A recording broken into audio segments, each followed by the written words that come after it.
나홈 3장 5절에서 7절 말씀. 보라, 내가 내게 말하노니 만군의 여호와의 말씀에 내 치마를 걷어 올려 내 얼굴을 이르게 하고 내 벌거벗은 것을 나라들에게 보이며 내 부끄러운 곳을 문민족에게 보일 것이요, 내가 또 가증하고 더러운 것들을 내 위에 던져 능욕하여 너를 구경거리가 되게 하리니, 그때 너를 보는 자가 다 내게서 도망하여 이르기를 니느웨가 황폐하였도다. 누가 그것을 위하여 애곡하며 내가 어디서 너를 위로할 자를 구하리요 하리라. 아멘.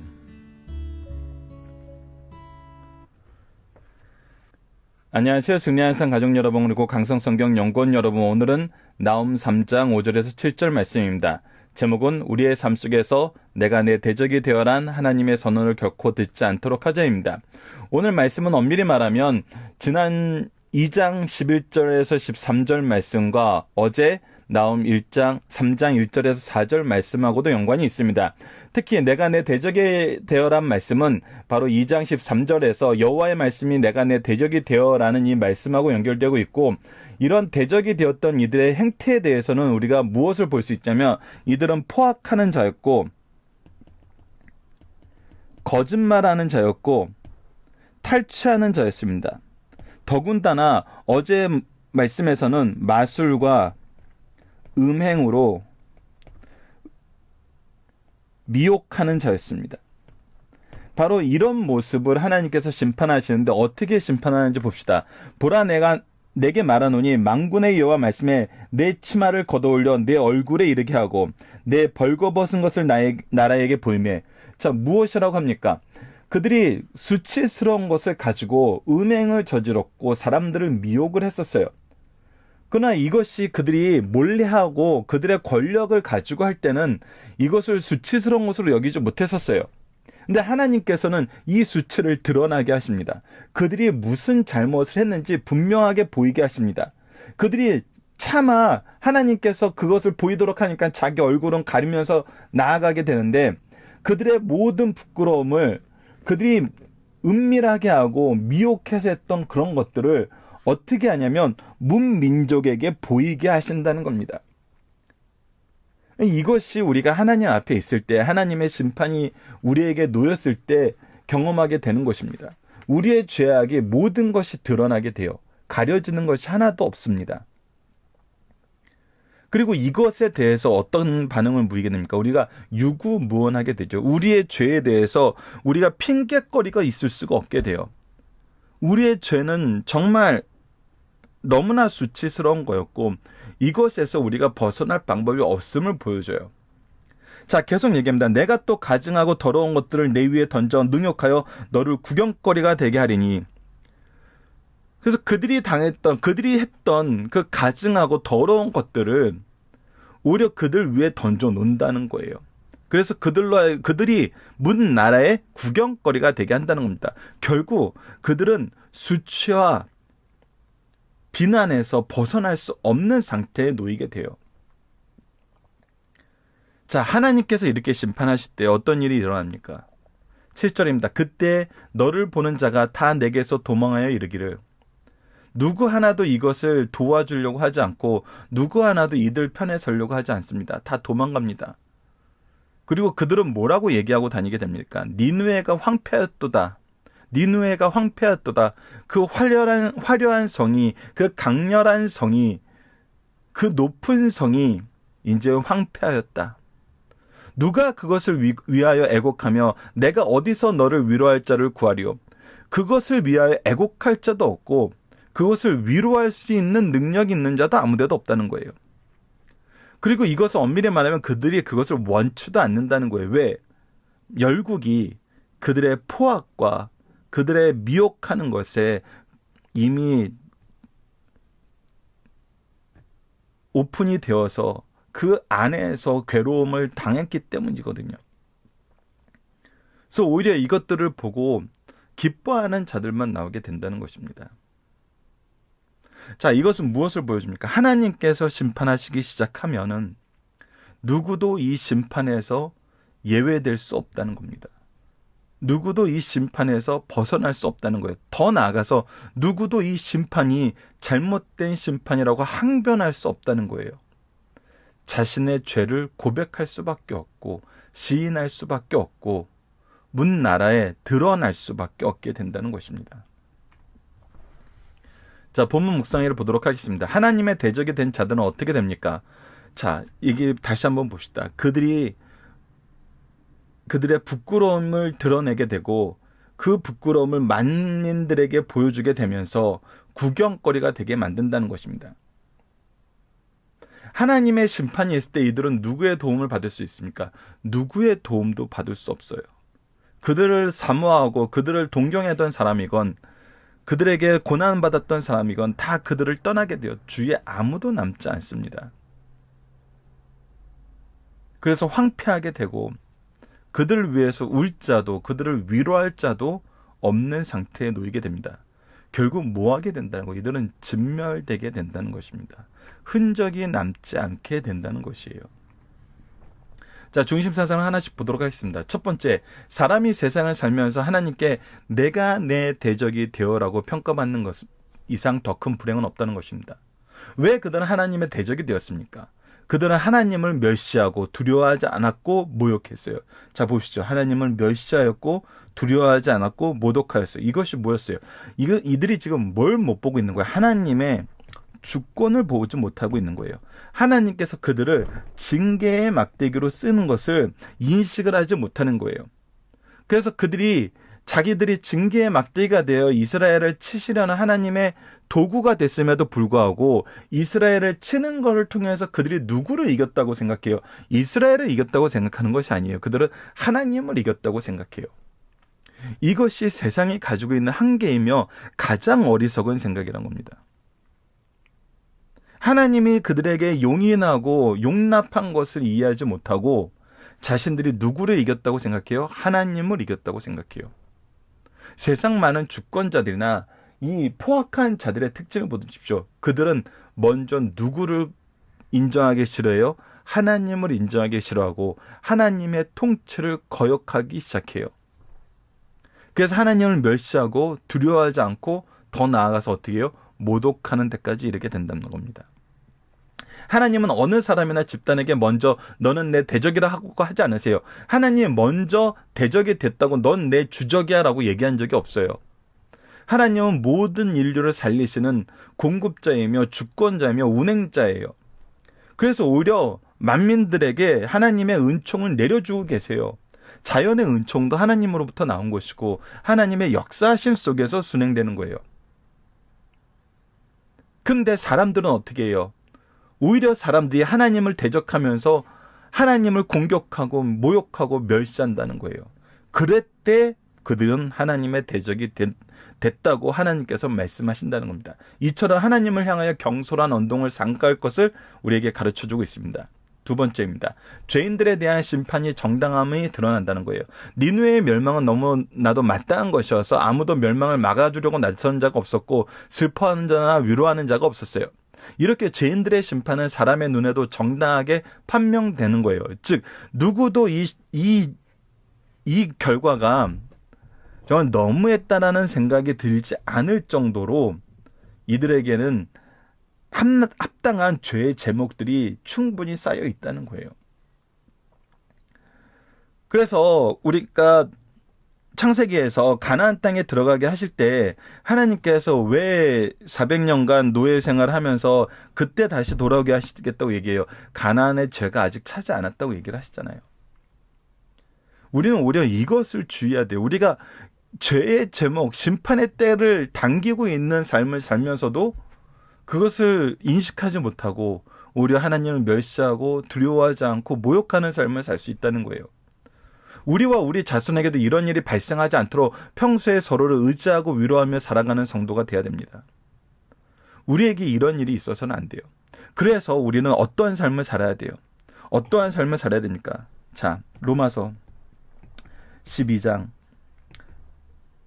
14절에서 15절을 보면은 이렇게 나타나고 있습니다. 너를 박해하는 자들을 저주하지 말고 그들을 축복하라 그래요. 그리고 무엇하라 그래요? 슬퍼하는 자들과 함께 슬퍼하고 기뻐하는 자들과 함께 기뻐하라 그럽니다. 이것이 바로 우리의 삶의 모습인 거예요. 우리는 하나님의 백성으로서의 삶을 살면서 누군가를 공격하는 공격의 수단이 되는 것이 아니라 하나님의 은혜의 은총의 수단이 되고 통로가 되는 것입니다. 그리고 우리는 기뻐하는 자들과 함께 기뻐할 수 있고 슬퍼하는 자들과 함께 슬퍼하면서 위로하는 선한 공동체의 모습을 이루어 나가는 거예요. 이 공동체를 확대시켜 나가는 모습에 있는 거예요. 문을 닫고 우리들끼리 기쁘고 우리들끼리 슬퍼하자 이것도 아니에요. 그랬으면은 박해하는 자들을 저주할 수 있겠죠. 그냥 저주하지 말고 축복하면서 함께하라고 얘기하고 있습니다. 자, 3번 봅시다. 우리는 누구에게 복음을 전해야 합니까? 니누에 대한 재앙의 선포보다 크고 확실한 재앙이 저 불신앙의 사람들에게 주어졌다는 사실을 잊지 말아야 됩니다. 누구든지 생명책에 기록되지 못한 자는 불못에 던져지더라라는 이 계시록 말씀을 우리는 기억해야 돼요. 우리 모두 주변 불신앙의 가족과 이웃을 외면하지 말아야 됩니다. 자, 이것이 니누에를 향한 경고예요. 이방 세계를 향한 경고예요. 그러나 이것이 이방 세계를 향한 경고임을 우리에게 보여주는 가장 큰 이유는 하나님의 주권이 온 세계에 충만함을 우리에게 가르쳐주는 거예요. 우리가 착각하지 말아야 되는 게 이방민들은 하나님을 두려워하지 않고 모욕하고 멸시하는 것은 처벌을 받으면서 우리 하나님의 백성된 성도들은 하나님을 무시하고 멸시하고 두려워하지 않는 것을 처벌받지 않는다고 생각하는 건 잘못된 거예요. 자, 지금 어버이날 지난주 얼마 안 됐고 5월이니까 한번 생각해 봅시다. 내가 아들로서 내 아버지나 내 어머니에게 정말 모욕과 멸시감을 주는 것과 전혀 우리 집안하고 전혀 상관없는 사람들이 우리 부모님에게 모욕과 멸시를 주는 것 중에 어느 죄가 더 큰가요? 이게 당연히 자식된 자들이 그렇게 하는 것이 정말 파렴치한 것 중에 가장 파렴치한 것이죠. 우리가 잊지 말아야 되는 것이 바로 이런 기준입니다. 이방 민족들이 이렇게 했을 때 하나님께서 다스리시며 통치하심을 드러내면서 하나님이 대적되신다고 얘기하는데 심지어 우리가 그렇게 한다면 어떻게 될까요? 얼마나 아프실까요? 근데 이런 상황이 이스라엘 역사 속에서 성경에서 드러납니까? 안 드러납니까? 드러나죠. 예수님이 오셨을 때 예수님을 거절했어요.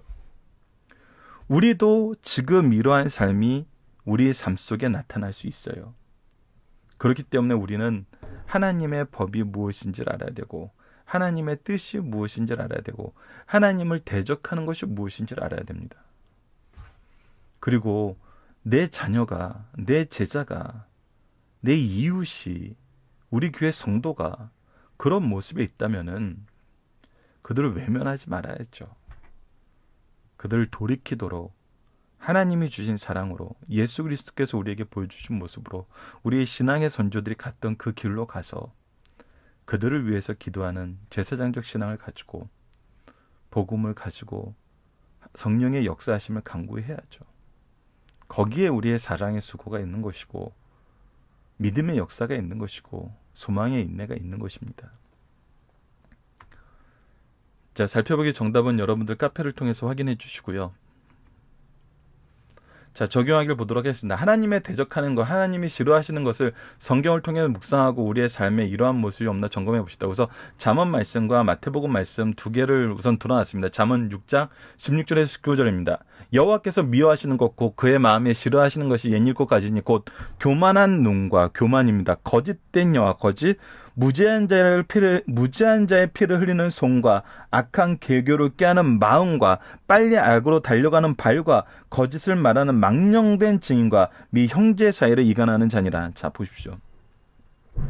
우리 가정에 교만이 없습니까? 우리 교회에 교만이 없어요? 거짓된 혀가 없으니까 거짓은 너무 많죠. 그리고 무죄한 자를 내 이익을 위해서라면 공격할 수 있는 포악함도 가지고 있어요. 그리고 오히려 그것을 더 적극적으로 꾀하는 악한 마음도 가지고 있고 이 악한 계획을 가지고 빨리 이것을 실행하기 위해서 아침 일찍 일어나서 달려나가는 모습도 우리가 볼 수 있었어요. 이미 시편에서도 잠언에서 자주 나오는 말씀이에요. 그리고 망령된 증인들이 있어요. 자기에게 해가 될 것 같으면은 누구든지 모함할 수 있어요. 결국 그런 자들은 뭐래요? 형제 사이를 이간을 해요. 교회를 분열시켜요. 누가 내 편이고 누가 내 편이 아닌지를 그걸 파악하는데 빨라요. 그리고 그렇게 해서 자기 편을 만들고 남은 자기 편이 아니라는 사람을 내보내는 일이 너무나 쉽게 일어나요.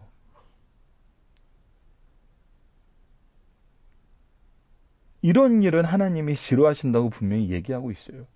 이것은 전부 신앙의 공동체에서 우리 가정에서 일어나서는 안 되는 일들이에요. 자, 영적인 부분을 봅시다. 마태복음 12장 31절로 32절입니다. 그러므로 내가 너희에게 이르노니 사람에 대한 모든 죄와 모독은 사하심을 얻되 성령을 모독하는 것, 뭐 하는 거? 성령을 모독하는 것은 사하심을 얻지 못하겠고 또 누구든지 말로 인자를 거역하면 사하심을 얻되 누구든지 말로 성령을 거역하며 이 세상과 오는 세상에 사하심을 얻지 못하느니라. 자, 여기서 인자라고 대표되는 예수 그리스도와 성령의 차이는 무엇입니까? 구속사 안에서 예수 그리스도께서 구속을 성취하셨어요. 예수 그리스도께서 죽으시고 부활하심을 보기 전에는 사람들이 예수님을 인정하지 않을 수 있었어요. 그리고 그들이 때로는 자기들 생각에 예수님을 거절하는 게 옳다고 생각할 수 있었어요. 대표적인 사람이 누구였습니까? 바울도 그랬죠. 바울도 예수님을 잡아 죽여야 된다고 생각했어요. 왜? 우리가 갈라디아에서 말씀에서 이미 확인했던 것처럼 그가 나무에 달려 죽어간 것은 신명기 말씀에서 나타난 것처럼 하나님께 저주받은 자란 표시인데 하나님께 저주받은 자를 따르고 그를 이렇게 열광적으로 믿는 사람들은 하나님께 저주를 받고 싶어하는 사람들로 보일 수밖에 없었어요. 그래서 교회를 핍박했던 거예요. 근데 그가 부활하신 예수 그리스도를 만난 순간 어떻게 됐습니까? 예, 우리가 지금 성령의 행정이라고 불리고 있는 사도행전 안에서 그의 역사의 기록을 보세요. 오직 순종하는 삶, 오직 순종하는 삶을 보여줬잖아요. 그리스도께 순종하고 성령의 역사 속에 순종하는 삶. 그래서 인자를 거역함과 성령을 거역함의 차이는 바로 예수님께서 우리의 구속을 이루신 구주이심을 깨닫지 못했을 때와 이미 모든 것이 드러나 있는 데에서도 이것을 거부하는 것의 차이예요.